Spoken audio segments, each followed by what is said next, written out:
Muito obrigada, Sra. Presidente. Vou então tentar fazer uso dos meus 6 minutos, começando por cumprimentar a Sra. Diretora-Geral de Saúde e agradecer o esforço que tem feito. É obviamente um esforço coletivo, mas agradecer também todo o empenho que tem tido no tratamento deste surto. E indiretamente às questões. A primeira delas tem que ver com o delay entre as primeiras informações sobre a existência de um surto e o plano de contingência. Clarificando, nós tomámos conhecimento, população em geral, tomámos conhecimento de um surto do Covid-19 no final de dezembro, princípio de janeiro. Em meados de fevereiro, a Sra. Diretora-Geral disse que havia um plano de contingência montado. A Sra. Ministra deu informação de que ele seria a adaptação de um plano genérico que existe para estes casos, mas a verdade é que só agora, dia 10 de março, é que temos conhecimento de um documento oficial que concretiza e torna público esse plano. E, portanto, a minha primeira pergunta é porquê este delay, se é normal ou se poderia ter aparecido mais cedo, uma vez que ele tem levantado muitas questões ao longo do tempo.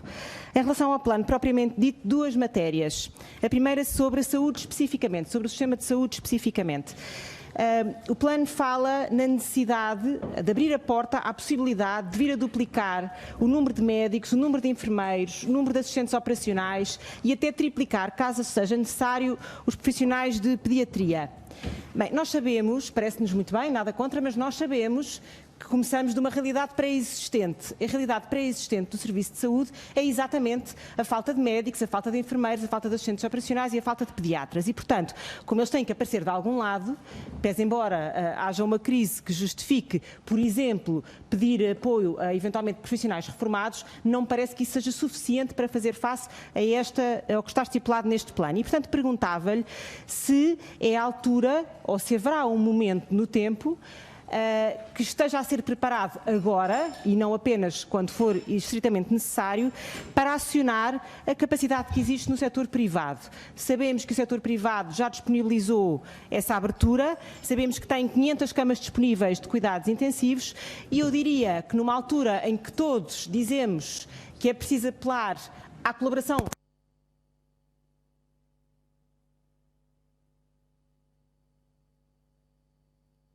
Pode carregar novamente no seu... Posso, sim, senhora.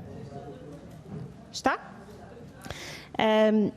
Perguntava-lhe também, uma das coisas que me deixou preocupada no plano de contingência, neste que li, ainda na diagonal, mas que li, é que em todas as rúbricas, quando fazem o levantamento dos pontos críticos, tocam sempre em dois aspectos. Um são meios humanos, e outro equipamentos. E eu perguntava-lhe até que ponto é que esta é uma restrição ativa e quais é que são as soluções para a debelar. Outro dos pontos que é tratado e que o Sr. Bastonário da Ordem dos Médicos também tem falado abundantemente é o tema da formação. Os médicos, por serem médicos, não quer dizer que estejam habilitados para lidar com uma situação como esta. Novamente, reportando ao delay entre a altura em que se soube do primeiro caso e o plano de contingência que agora nos é trazido, eu pergunto-lhe se durante este tempo não houve já, ou se calhar houve e nós não sabemos, ações de formação para capacitar os médicos, quer os de cuidados de saúde primários, quer os médicos internistas, para aquilo que devem ser as práticas a levar a cabo nesta fase. Em relação a outras áreas, Sra. Diretora-Geral, nós de facto temos este plano, mas no mesmo dia em que é conhecido o plano, surgem questões que vão ser tratadas, soubemos, amanhã. Por exemplo, no que dizia respeito às escolas. E o que eu lhe perguntava, disse o Sr. Primeiro-Ministro que vai estudar e decidir amanhã se faz ou não faz sentido antecipar as férias escolares 2 semanas. O que estranho é que no dia em que... Eu percebo que isto é tudo dinâmico, isso com certeza. Estranho é que no dia em que sai o plano de contingência, em que ele é público, ao mesmo tempo se levanta a questão se deve ou não deve ser encerradas as escolas, ou pelo menos antecipado o plano. Porque o que me parece é que a ausência de informação tem levado a que a sociedade civil, digamos assim, tem tomado medidas casuísticas. Algumas escolas fecham, algumas universidades fecham, mas não há um quadro homogéneo, nem um parâmetro homogéneo para todo o país, exceto naqueles em que existem casos confirmados. Sobre a linha Saúde 24, tivemos novamente notícia que na segunda-feira não atendeu mais de metade das chamadas, portanto pergunto-lhe para quando um reforço, uma vez que sempre que se ouve falar, sempre que a Sra. Diretora-Geral fala, sempre que a Sra. Ministra da Saúde fala, sempre que o Sr. Primeiro-Ministro da Saúde fala à população, e muito bem, dizem que o ponto de entrada de dúvidas ou de encaminhamentos é a linha de saúde 24. Portanto, ela tem que estar dimensionada, e eu perguntava para quando. Da mesma maneira, a linha de apoio ao médico. Temos tido várias críticas acerca da sua capacidade de resposta e da clareza em dimensão e da clareza das respostas que são dadas. Sabemos também que há muitos médicos que se têm voluntariado para reforçar esta linha, o que é muito bom sinal, mas é preciso depois haja os equipamentos para a linha funcionar. Está ou não a ser tratado. E, finalmente, sobre a linha de saúde 24, e para terminar, perguntava-lhe isto.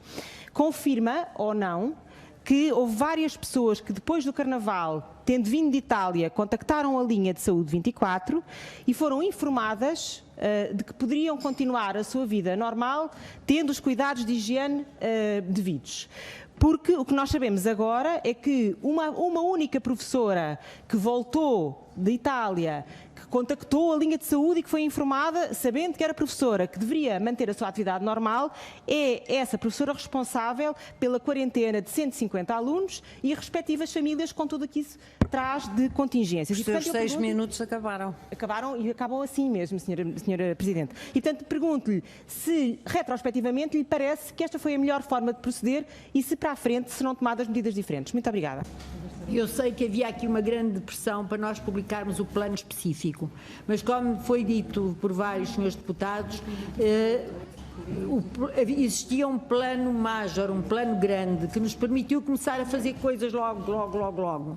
E aqui a nossa ideia era começar a agir para a fase da contenção. Nós nunca sabíamos se íamos ser o país número 2 ou o país número 3 a importar casos e, portanto, a nossa grande preocupação foi simultaneamente trabalhar num plano, e tenho aqui a doutora Rita Sá Machado, que foi a grande executora, coordenadora desse plano, mas ao mesmo tempo não podíamos deixar de agir. Eu queria que percebessem muito bem isto. Não era porque nós não quiséssemos publicar o plano, era pura e simplesmente porque já tínhamos um plano chapéu que enquadrava todo o nosso pensamento e que nos permitia a ação.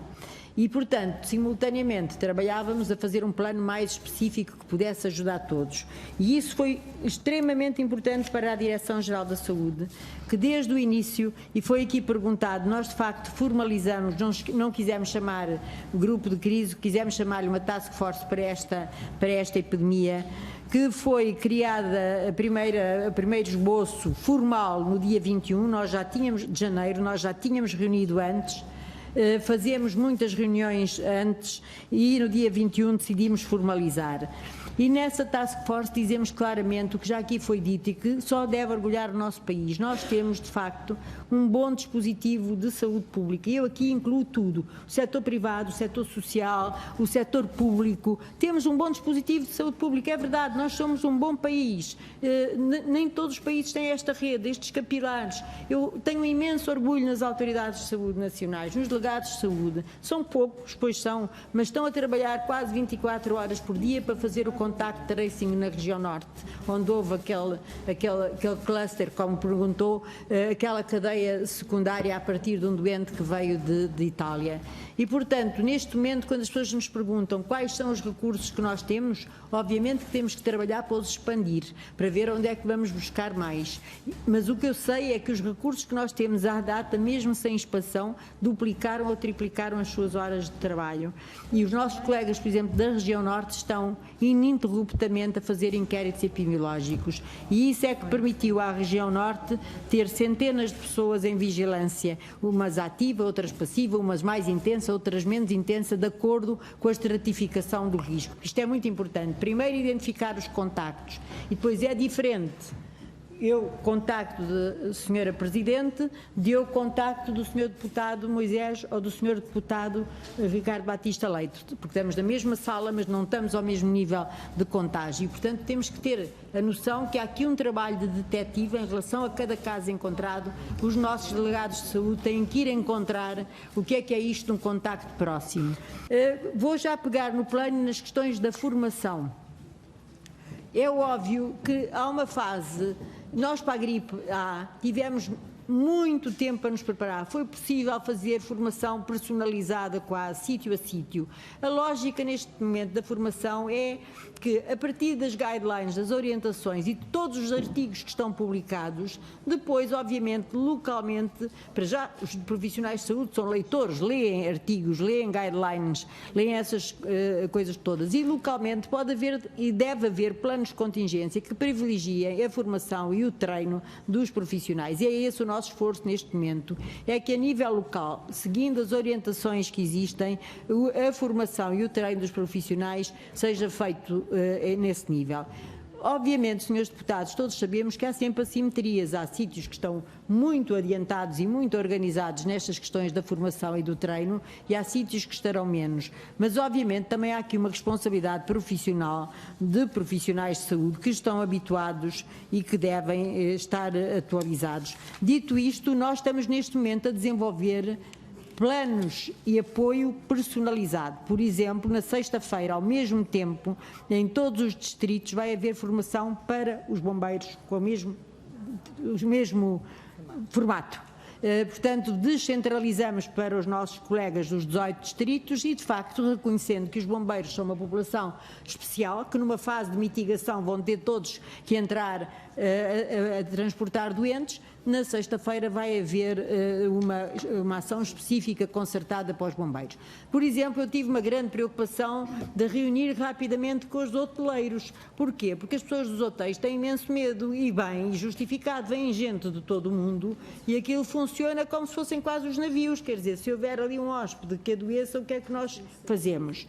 Mas, para além da conversa, pois os senhores diriam, e a orientação? Bem, a orientação, entretanto, só ficou pronta hoje, porque é preciso escrevê-la, é preciso pensá-la, é preciso ir ver a evidência científica, mas, entretanto, fizemos, utilizando outra vez as tecnologias, uma reunião com esse setor. E temos feito reuniões setoriais muitas e importantes.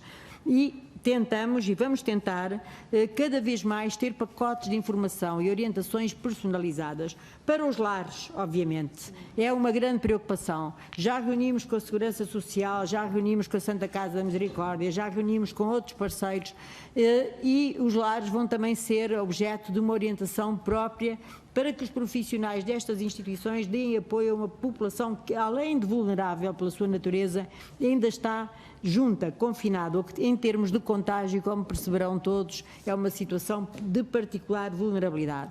Também estamos a pensar, em relação aos idosos, recorrer, e quando eu digo estamos a pensar, estas horas estou eu aqui a dizer isto e provavelmente já está alguém a executar, que é recorrer aos serviços da GNR. A GNR tem serviço excelente de proximidade com os idosos, que apoia em tempo normal de gripe, por exemplo.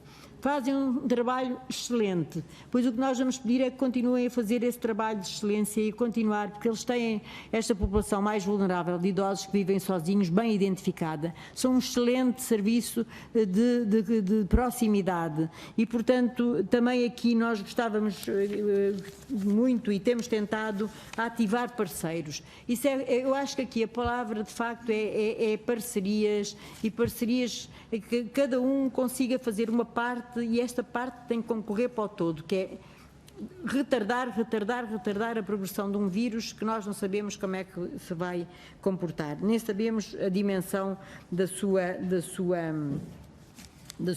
ação. Eu não quero deixar de responder a duas questões que foram recorrentemente postas e que têm a ver com dois mecanismos muito importantes de saúde pública, que são, de facto, o SNS 24 e a linha de apoio ao médico. E como, se me permitirem, foi uma preocupação comum a todos, eu responderia generalisticamente, ou na generalidade, a estas duas questões.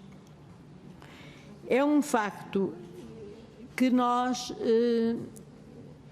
estávamos dimensionados para um determinado padrão de procura e que atingimos picos nunca esperados de atingir. Vou-vos dar um exemplo. O primeiro voo que veio de Itália, quando a Itália se tornou, enfim, um sítio afetado, nós quase que soubemos a que horas é que o avião tinha aterrado. Porque os passageiros, quando desembarcaram, houve um pico de chamadas incrível. Portanto, quer a linha de apoio ao médico, houve uma sobrecarga. Quando nós anunciamos que uma professora numa escola deu positivo, há um pico imenso. Portanto, nós, por cada acontecimento, que com total transparência, porque isso temos mesmo que ser transparentes, estamos todos no mesmo barco, temos que dizer aos portugueses o que é que está a passar na hora, e, portanto, cada vez que se anuncia uma destas coisas, isto corresponde a um pico de procura brutal nas linhas. E tenho-vos a dizer, todos sabem os números, mas de facto, por exemplo, a linha SNS 24 recebeu 27.679 chamadas e destas até ultrapassou o que está no contrato porque conseguiu responder a 10.940, portanto quase 11.000 foram respondidas com contrato ou sem contrato. Haja capacidade, responde-se e depois logo se vê como é que se tratam as coisas contratuais. Esta é a nossa ideia. Primeiro vamos tratar das coisas dentro da lei, obviamente, porque para isso é que existe o Parlamento e nós somos um Estado de Direito, mas tirando isso, agilizar ao máximo os procedimentos e, portanto, a capacidade da linha, o contrato é até 10.000, foi possível acomodar. O que é que vamos fazer? Obviamente melhorar. E durante esta noite e nos últimos dias já houve melhorias, porque habitualmente nós conseguimos atender na linha SNS 24 200 chamadas em simultâneo. Depois ontem conseguimos atender 500 chamadas em simultâneo e depois hoje já conseguimos atender 1.200 chamadas em simultâneo, sendo que, como calculam, isto não é uniforme nas 24 horas do dia, portanto estes grandes picos e esta grande concentração não é noturna, é diurna. E, portanto, uma linha que o seu habitual é atender 200 chamadas em simultâneo, que conseguiu passar para 500 chamadas em simultâneo e que hoje atingiu 1.200, quer dizer que estão a ser feitos grandes esforços.